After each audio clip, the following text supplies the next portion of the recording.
আমাদের পাড়ায় এত ভিড় জমেছে কেন, আর এত পুলিশ এখানে কি করছে? আমার মনে হলো এই কথাটা তোমাদের সাথে শেয়ার করা খুবই দরকার। তাহলে চলো প্রথম থেকে বলি। তারিখটা ছিল 16 জুন, আর সকালে উঠে সবার মুখে একটাই কথা শুনছিলাম, খুন খুন খুন। কি করে হলো এই খুন, আসলে কি হয়েছে আমরা ওটাই দেখতে যাচ্ছিলাম।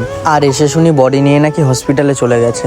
আর এখানে ভিডিও করা বারণ ছিল, তাও তোমাদের দেখানোর জন্য একটা দুটো ভিডিও করেছি। আর এসে পারিনি, তার মধ্যে বর্ষা শুরু হয়ে গেছিল। কথাটা বলতেও আমার খুব খারাপ লাগছে। আর ওই যে পুলিশটা উপরে দাঁড়িয়ে আছে, ওই বাড়িতেই খুনটা হয়েছে। কি হয়েছে আসলে তোমাদের সাথে তো এই কথাটা বলাই হয়নি। আসলে একটা মেয়েকে নাকি রাতের বেলা রেপ করা হয়েছে। জানি কথাটা শুনতে খারাপ লাগছে, কিন্তু এটাই সত্যি। আর ধীরে ধীরে ওখানে ভিড় হয়ে যাওয়ার কারণে বেশি কাউকে দাঁড়াতে দিচ্ছিল না, তাই আমরা বাড়ি চলে আসি। আর বিকেল হতেই আমাদের মা বোনেরা রাস্তায় নেমেছে অন্যায়ের বিরুদ্ধে প্রতিবাদ করতে।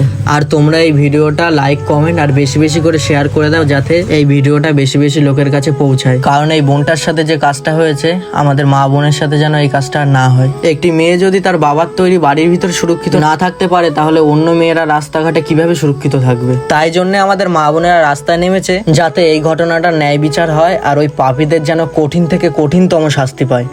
আমরা